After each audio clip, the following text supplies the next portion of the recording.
Welcome to पाकवे। आज हम लोग पढ़ने वाले हैं मैच्योर ग्राफियन फॉलिकल के बारे में। इससे पहले ओवरीज की एनाटॉमी पे हम लोग वीडियो बना चुके हैं। उस वीडियो का लिंक इसी वीडियो में दिया गया है, आप उसको भी देख सकते हैं।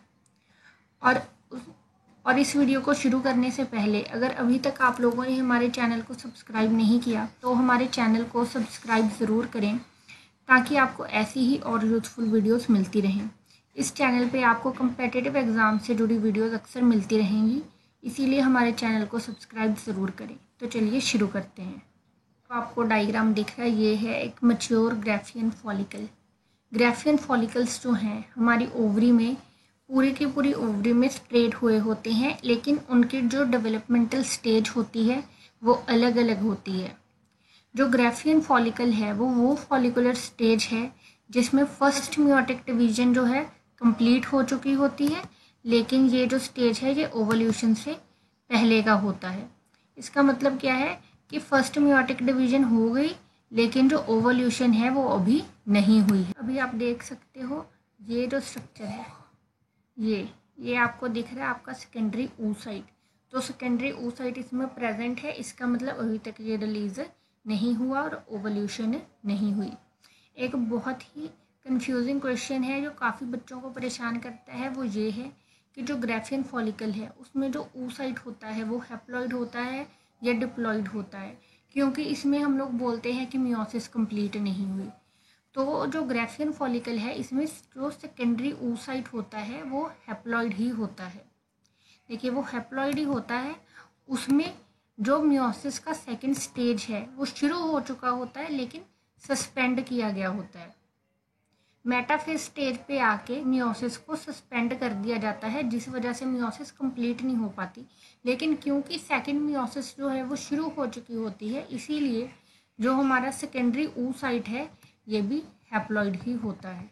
तो हमारा मैच्योर ग्राफियन फॉलिकल है, इसका करेक्टरिस्टिक फीचर है फॉलिकुलर एंट्रियम। फॉलिकुलर एंट्रियम क्या है? फॉलिकुलर एंट्रियम एक फ्लूइड फिल कैविटी है इस फॉलिकल के अंदर। देखिए ये जो कैविटी है, ये जो कैविटी दिख रही है ना आप लोगों को सारी की सारी, ये जो कैविटी है ये है फॉलिकुलर एंट्रियम, और ये करेक्टरिस्टिक फीचर है एक मैच्योर ग्राफियन फॉलिकल का। The secondary oocyte having undergone the first meiotic division is located eccentrically। देखिए ये जो हमारा सेकेंडरी oocyte है ये एक पोल की तरफ प्रेजेंट है, सेंटर में प्रेजेंट नहीं है। इसमें फर्स्ट मियोटिक डिवीजन कंप्लीट हो चुकी है और ये ग्राफियन फॉलिकल के एक पोल में प्रेजेंट है, इसीलिए इसको बोल देता है कि ये एक्सेंट्रिकली प्रेजेंट है हमारे ग्राफियन फॉलिकल में। It is surrounded by zona pellucida. अब ये जो ग्राफियन फॉलिकल है ये जोना पेलुसिडा से सराउंड है। देखिए ये वाला जो जोन है जो सॉलिड में है, ये जो सॉलिड जोन है ये है जोना पेलुसिडा। और ये जो जोना पेलुसिडा है इसके आसपास सेल्स की लेयर बनी हुई है जिसको बोलते हैं कोरोना रेडिएटा। देखिए ये जो सेल्स हैं यही कोरोना रेडिएटा के सेल्स हैं। अभी आपको ये राउंडेड दिख रहे हैं, लेकिन ये सेल जो है एलोंगेट हो जाते हैं, जिसकी वजह से इनकी उस शेप की वजह से जो रेज जैसी दिखने लगती हैं, इनको बोल देते हैं corona radiata. When released from the Graafian follicle into the oviduct, the ovum will contain 3 layers: oocyte, zona pellucida and corona radiata। देखिए जब इस ग्राफियन फॉलिकल से ये जो oocyte है ये रिलीज हो जाएगा, तब इसकी 3 लेयर्स इसके साथ होंगे। एक तो oocyte खुद, दूसरा जोना पेलुसिडा, और जोना पेलुसिडा के साथ ये कोरोना रेडिएटा। ये जो 3 लेयर्स हैं ये oocyte, ये जो 3 लेयर्स हैं ये रिलीज होती हैं ग्राफियन फॉलिकल से। और हमारा जो सेकेंडरी oocyte है 2 लेयर्स के साथ रिलीज होता है। ओवल्यूशन 2 लेयर्स के साथ होती है, oocyte के साथ जोना पेलुसिडा और कोरोना रेडिएटा या क्यूमुलस ऑफोरिकस। इस स्ट्रक्चर को देखते हैं ध्यान से कि क्या क्या है इसमें। फॉलिकल में सबसे पहले आ जाता है हमारा सेकेंडरी oocyte। अब ये जो oocyte है इसको एक होमोजीनियस मेम्ब्रेन जोना पेलुसिडा ने सराउंड कर रखा है। अब ये जो जोना पेलुसिडा है इसका बहुत इंपॉर्टेंट रोल है पॉलीस्पर्मी को प्रिवेंट करने में। देखिए, जब कॉर्टिकल रिएक्शन होता है तो कॉर्टिकल रिएक्शन के दौरान जो एंजाइम्स रिलीज होते हैं उनकी वजह से ये जो ज़ोना पेलुसिडा की लेयर है ये हार्ड हो जाती है, और उसके हार्ड होने की वजह से एक स्पर्म के बाद कोई भी और स्पर्म जो है इस ज़ोना पेलुसिडा की लेयर में एंटर नहीं कोई भी और स्पर्म जो है इस ज़ोना पेलुसिडा लेयर में एंटर नहीं कर पाता है। तो इस तरह से ये पॉलीस्पर्मी को ब्लॉक करती है। ज़ोना पेलुसिडा के बाद आ जाते हैं ज़ोना पेलुसिडा के बाद आ जाती है फॉलिकुलर लेयर। सबसे पहले oocyte होता है, oocyte को ज़ोना पेलुसिडा सराउंड करती है। ज़ोना पेलुसिडा के बाद एक लेयर जो है फॉलिकुलर सेल्स की सराउंड करती है, तब हम लोग बोलते हैं इनको फॉलिकुलर सेल। लेकिन जब फॉलिकुलर सेल्स की सेवरल लेयर हमारे oocyte को सराउंड कर लेती हैं तो तब हम लोग उनको बोलने लगते हैं ग्रैनुलोसा सेल्स। अब ये जो ग्रैनुलोसा सेल्स हैं ये सेकेंडरी oocyte को नरिश भी करते हैं और एस्ट्रोजन भी सिक्रीट करते हैं।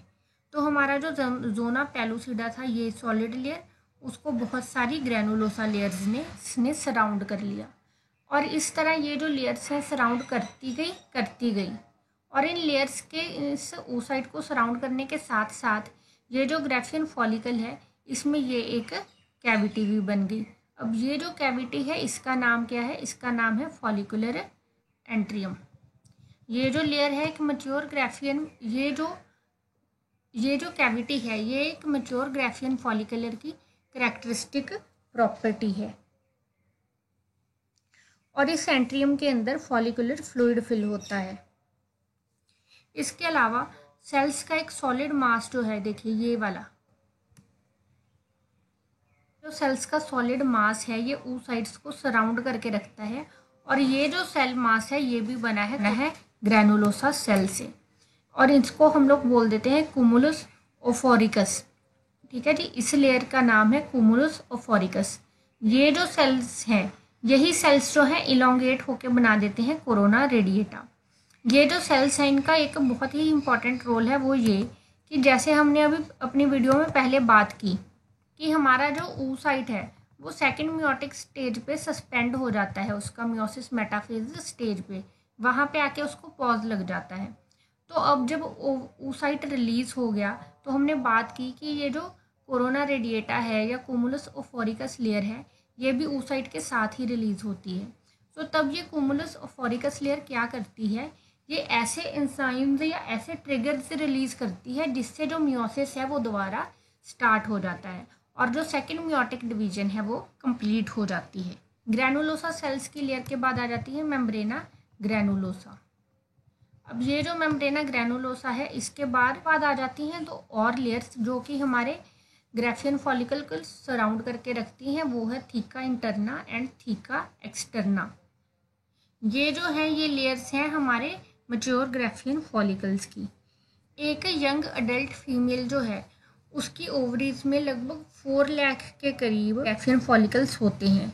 बहुत सारे ओवेरियन फॉलिकल्स जो हैं वो फीमेल के डेवलपमेंटल स्टेज के दौरान डीजनरेट हो जाते हैं, और इस डीजनरेशन के प्रोसेस को बोला जाता है फॉलिकुलर एट्रेसिया।